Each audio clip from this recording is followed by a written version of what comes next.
Hello friends, in this video we will learn initial value theorem and final value theorem in Z transform. Let us begin.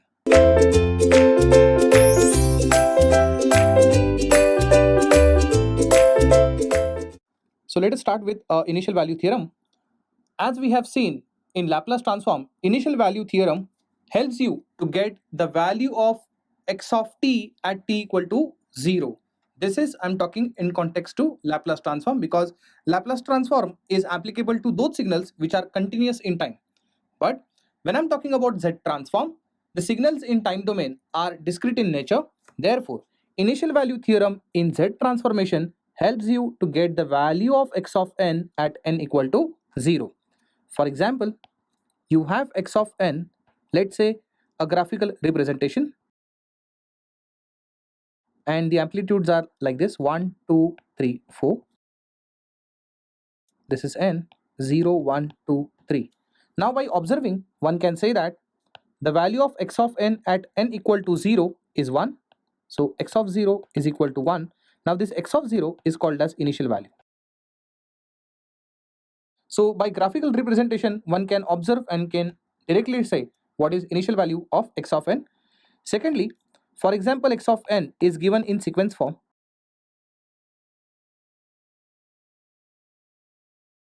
As you can see here, arrow mark indicates x of n at n equal to 0. So here x of n at n equal to 0 known as x of 0, which is minus 2. So even here this minus 2 is an initial value. So from graphical representation or sequence form, one can easily say what is the value of x of n at n equal to 0. But then the problem begins when the x of n is not given but x of z is given. In case x of z is given, we know that x of z is actually z transform of x of n. So what we can do is probably we can take a z inverse and then we get back to x of n. Sometimes getting z inverse directly is not possible. It might happen x of z may not be in a standard form. So we have to follow bit procedure where it can be some partial fraction also. So we need to solve partial fraction, find the constants, and then get x of n by having inverse z. Once you have x of n, then let's say some mathematical expression you have like n plus 1 into, let's say, u of n minus 1 or so. In that case, by substituting at n equal to 0, one can get the value of x of 0, also called as initial value. But as I said, when x of z is given to you and you have to get x of n at n equal to 0, it is quite tedious procedure by following inverse z transform. Instead, we go for a theorem called as initial value theorem, which will help you directly to get the value of x of 0. So let me tell you, x of 0 by theorem, it is limit z is tending to infinity 1 minus z inverse times x of z.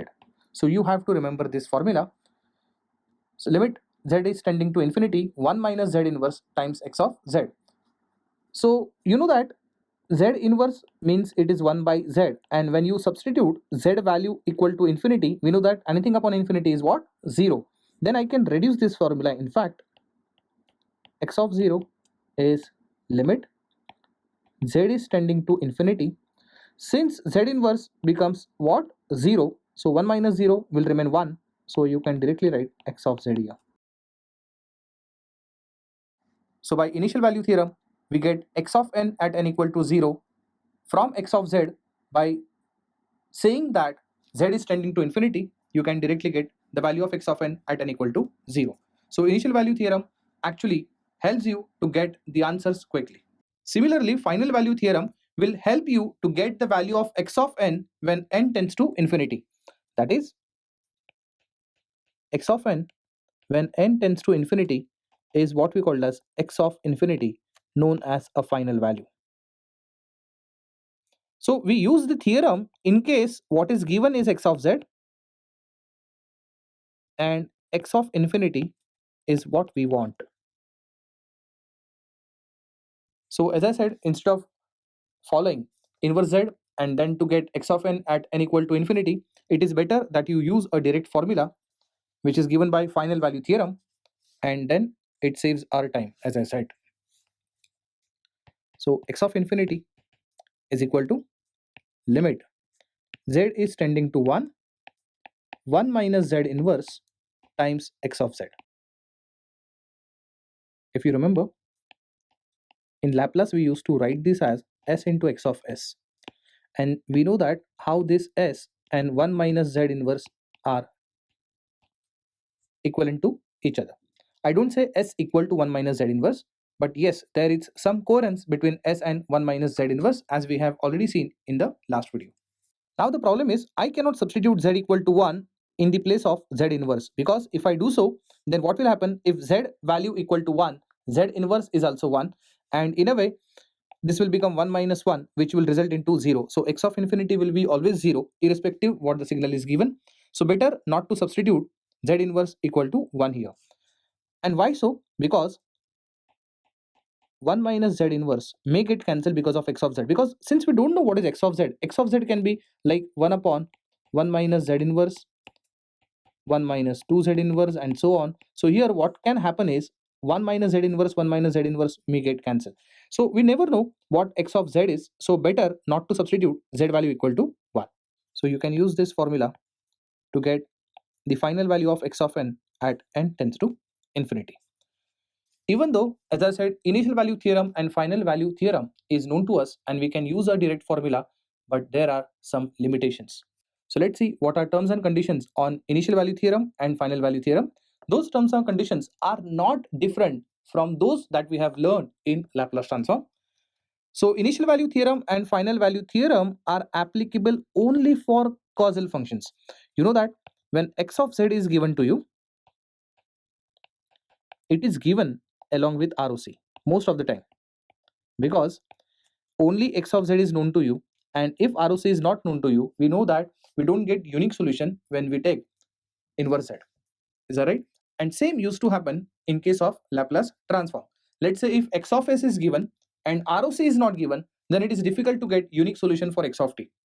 So x of s along with ROC is given, then only we can interpret that we have to go for causal, anti-causal or non-causal form, and accordingly we take inverse Laplace. And even here, if x of z is given along with the ROC, then only we will come to know whether the function is causal, non-causal or anti-causal in nature, and accordingly that we write inverse z formula. Am I right? Because we know that looking at the ROC only we come to know if the ROC is outward, it is causal, ROC is inward, it is anti-causal, and if ROC is trapped between two circles, then we say that it is non-causal in nature. So ROC must be given, and only then I'll get x of n. So my point was to tell you that initial value theorem and final value theorem are applicable only and only when they are causal functions. Meaning that if you remember, in case of Laplace transform, we used to say that sigma should have a greater relation, or ROC should be rightward. In case of Laplace transform, we used to say ROC must be rightward. In case of Z transform, if you remember, when I did the mapping between Laplace transform and Z transform in the lecture of Introduction to Z transform, that I made you understand when we say ROC should be rightwards, it means it is right to j omega axis. So generally, I'm talking about this area. Am I right? So in case of Z transform, we make sure that ROC is outward. So rightward should be interpreted as outward in case of Z transform. So here ROC must be outward. That is outside the circle. So we look for ROC which is like this. So only for those functions where I get ROC outside the circle only considered as causal functions. And in Laplace transform, for a particular pole, that pole can be anywhere, maybe at left hand side or right hand side, it doesn't matter. For example, even though the pole is at left hand side, then the ROC should be right to that pole. Am I right? In that case, we consider causal functions in Laplace transform, and if the ROC is present outside the circle, we consider that particular function as a causal function in Z transform. Final value theorem has got some extra constraint, that is, first, all poles of 1 minus z inverse times x of z should be within the unit circle. If you remember, in Laplace we used to check poles for s times x of s. As I said, now here x of s is quite equivalent to x of z, and s is quite equivalent to 1 minus z inverse times x of z, and we again check poles, and here we are checking poles whether they are present inside the unit circle. Why so? Because if you remember, in Laplace we used to see whether all poles are present on left half of S plane. I hope you remember, we used to check whether S times x of S poles must be present on left half of S plane. So when I'm talking about S plane, so this is what we called as S plane. We know that this area is what we called as left half of S plane. Am I right? This is called as left half of S plane. And when I'm talking about Z plane, we know that your j omega axis becomes unit circle. This is a unit circle. Then the area on left half of S plane gets mapped inside unit circle, and then the area which is present at right half of the S plane gets mapped to outside of unit circle. Am I right? So since we are checking for poles locations whether they are present on left half of S plane, we make sure that now we are checking poles whether they are present inside unit circle. So this is what we call as a unit circle. So if you have watched all the videos in sequence, then only you will understand the meaning of this, what I'm actually talking about. Secondly, final value theorem is not applicable when the function is oscillatory or unbounded. So here it is written this way: final value theorem is further applicable when function is not oscillatory or unbounded. So function shouldn't be oscillatory or it must not be unbounded, and only then a final value theorem is applicable. So there are two problems which we will solve for initial value and final value calculations, and then I'm sure a concept would be clear to you. So for first problem, we have to find f of 0 and f of infinity. Even for second problem, we are going to find the same. Let's start with the very first problem. So I'll copy the problem. F of z is z minus 2, z minus 3 whole divided by z minus 1, z minus 1 by 3. Here, only f of z is given, but there is no information provided us about ROC. So we have to believe that in that case, this is causal, because if it is not causal, they will not ask you for initial value and final value theorem. So here, I assume that f of z given or a given function is a causal one, and I'll directly apply initial value theorem here. So by initial value theorem, f of 0 is equal to limit z tends to infinity f of z. So this is equal to limit z is tending to infinity. Let me copy my f of z. It is z minus 2, z minus 3, z minus 1, and z minus 1 by 3. We know how to solve the problem when z is tending to infinity. We need to take z common from all the brackets. So it will look like this: limit z is tending to infinity. So let me take z out. So what remains in bracket is 1 minus 2 by z. Then again I'm taking z from z minus 3. So it will be 1 minus 3 by z whole divided by, again I'll take z common. What remains inside? 1 minus 1 by z. And again z common. It is 1 minus 1 by 3z. So here all z gets cancelled. And now wherever you are finding z, if you substitute infinity, anything upon infinity is 0. So with this you'll get value equal to 1. So f of 0 is equal to 1. So initial value for first function is equal to 1. You know that f of 0 means it is actually f of n at n equal to 0. Let's go on apply final value theorem. By final value theorem, we get f of infinity, which is limit z is tending to 1, 1 minus z inverse x of z, or in this case I supposed to say f of z. So this is equal to limit z is tending to 1, 1 minus z inverse, and let me substitute my f of z. It is z minus 2, z minus 3. Now for this z minus 1, what I'm doing, for some reason I'm taking z out. What remains inside is 1 minus 1 upon z is z inverse, and what we have is z minus 1 by 3. See, the reason why I have done with this z minus 1, so as to cancel these two.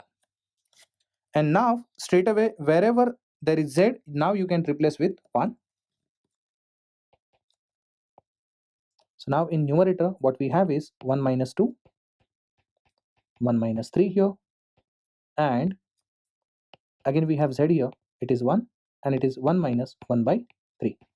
And after solving this, you'll get f of infinity equal to 3. Then this is your f of n, where n is tending to infinity, known as a final value.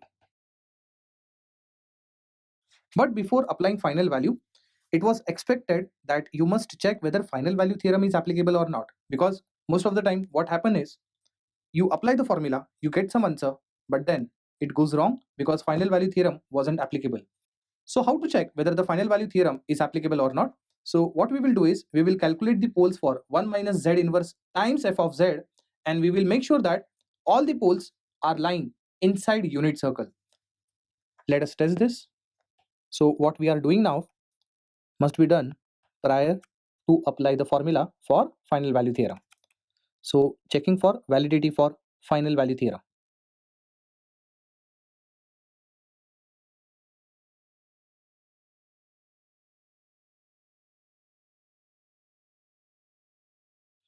So we have to check poles for 1 minus z inverse times f of z. We know that 1 minus z inverse times f of z. Let me substitute f of z again. It is z minus 2. Then we have z minus 3. And in denominator we have first term as z minus 1, which may get cancelled with 1 minus z inverse. So what I'll do is I'll take z common from there. What happens over here? 1 minus z inverse times z minus 1 by 3. So here these two get cancelled. And finally, what is left is z minus 2 into z minus 3 whole divided by z into z minus 1 by 3. So this is equal to 1 minus z inverse times f of z. So this is 1 minus z inverse times f of z function. And how do we get poles for this? By equating denominator to 0. So we get two poles. One pole z equal to 0, the other pole z equal to 1 by 3. So here I have drawn a z plane, and let's say this is a unit circle. So everywhere, if you see the distance from the origin, it is equal to 1. So where z equal to 0 present? Of course it is present at origin. Where z equal to 1 by 3 present? Of course it is present somewhere over here. So let me name this as pole 1 and this as pole 2. So this is P1 and this is P2. As you can see, all the poles of 1 minus z inverse times f of z are lying within unit circle, inside the unit circle. So inside unit circle, where they are lying, that is not important, but it should be inside unit circle. Only then we would say final value theorem was applicable, or the final value theorem that we have already applied before checking, and whatever answer we got is also valid, right?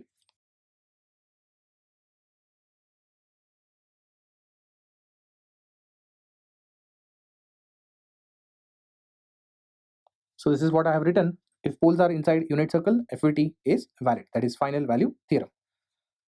Let's move to the next problem.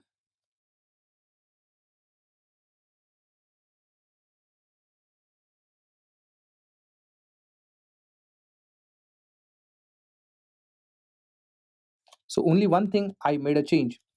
In fact, question number 1 and question number 2 are almost same. The only difference that this term is different, z minus 4.